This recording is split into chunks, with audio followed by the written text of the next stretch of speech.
Is this Cedia from Race Concepts better than a VRS?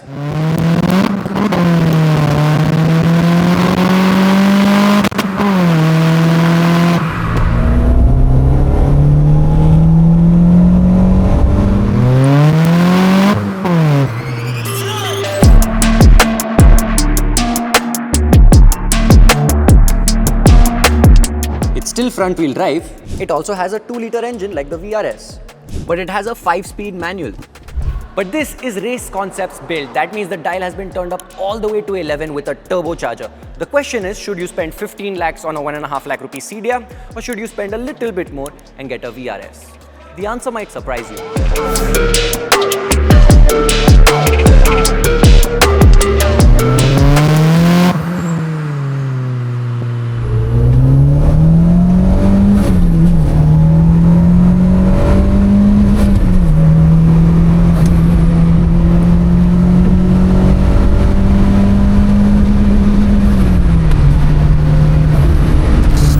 Now, talking about the engine, it's quite a slouchy engine in its stock form because the 4G94 is kind of the bottom end of the 4Gs, but it's a SOHC engine, it revs a little slowly and it pushes out 95 wheel horsepower in stock form, 120 crank. Now, with the turbocharger, a Garrett G25, all of the plumbing done in-house, equal length headers, it's beautiful.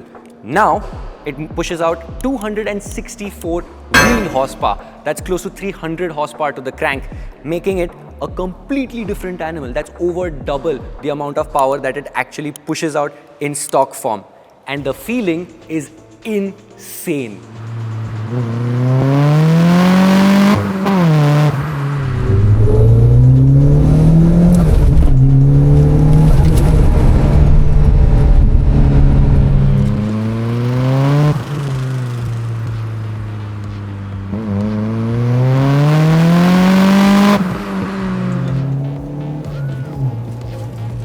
The Evos were always supposed to be those cheat code cars. Give it to anybody and anybody can be absolutely mad on the track or even whenever, because those cars just had everything sorted, and Race Concepts has perfectly tried to replicate that. They have worked on the suspension, the brakes and the engine. Of course, a lot on the engine. The compression ratio has gone up to maybe 9 to 9.5 with the turbo, and that is pretty high in my opinion for a turbocharged car.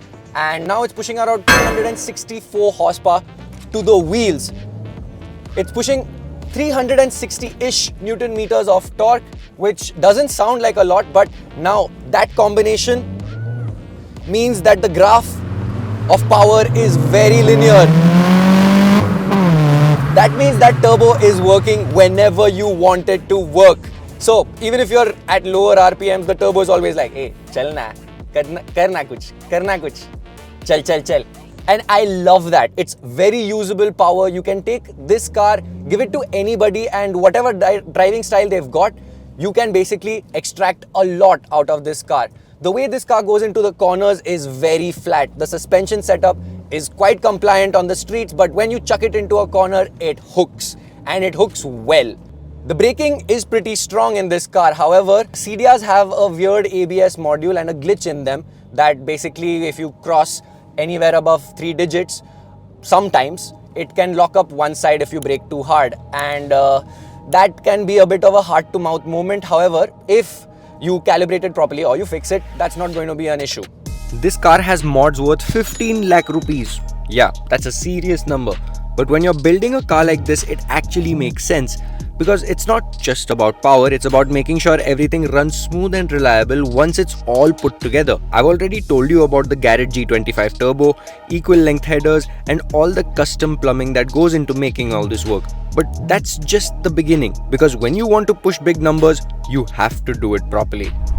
In order to handle all of that power, you also have forged pistons and connecting rods. You have an FMIC right here to control the temperatures, and all of the plumbing right here has been engineered by Race Concepts themselves.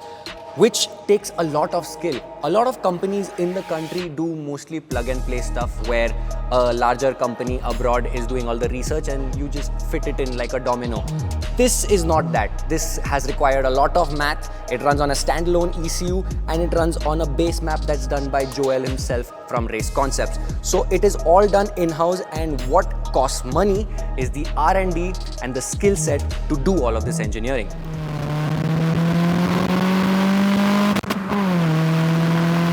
So how much does it really cost? Well, here's the breakdown. The forged engine, built and ready for boost, comes in at 3.5 lakh rupees. The custom in-house turbo system and induction setup cost 4 lakh rupees. The turbo gauge and fuel system, 65,000 rupees. A standalone ECU sets you back 1 lakh rupees. Transmission and clutch upgrades add another 1.5 lakh rupees. Tuning costs 40,000 rupees. The exhaust and other ancillary parts together total 1.75 lakh rupees. Race Concepts bespoke suspension setup costs 98,000 rupees. And finally, wheels, tires and brakes come in at 2 lakh rupees. Total build cost 15.78 lakh rupees. And that doesn't even include the labor or the countless hours of research that went into this build. The 4G94 SOHC motor isn't exactly tuner friendly, which makes Race Concepts' achievement here genuinely impressive. On our last trip to Bangalore, Soham was driving a green Cedia with this exact setup, making a wild 422 wheel horsepower on XP100. This red car on the other hand is running 264 wheel horsepower on low boost, which is 7 psi, using E20 91 octane fuel. There's clearly room to run things up, but honestly, this feels like the perfect sweet spot. Something you can drive daily and still have serious fun with whenever you want. Honestly, the way this thing delivers its power is genuinely addictive. You can row through gears so easily, and the gearbox is so compliant. Just bang it through the gears and it just slots into position.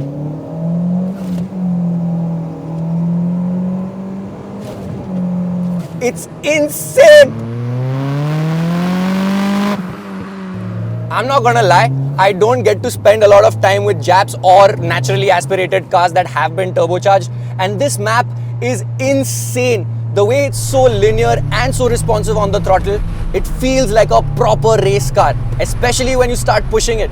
And the noises are wild. The moment the turbo starts kicking in, you can hear the whistle, and when you let off, the psh is insane. I've not had this much fun in a long time. It's an early morning and this is my cup of coffee. I love it. It's not often that we get to drive JDM builds like these, and honestly, it's a breath of fresh air just because they bring a different gravy to the party. They feel involving, the noises they make are different, and the way it feels in the steering wheel is just a different ball game. Yes, I am comparing this car to a car that would cost maybe 10 lakhs more, would be more modern and has newer technology. But when it comes to putting a smile on my face, this car wins over the VRS by a clear margin. But that's my personal opinion. Do let me know what are your thoughts in the comments down below. And if you want to see any more JDM builds, press that hype button and we'll get it sorted. I'll see you guys in the next one. Thank you so much for watching. Peace.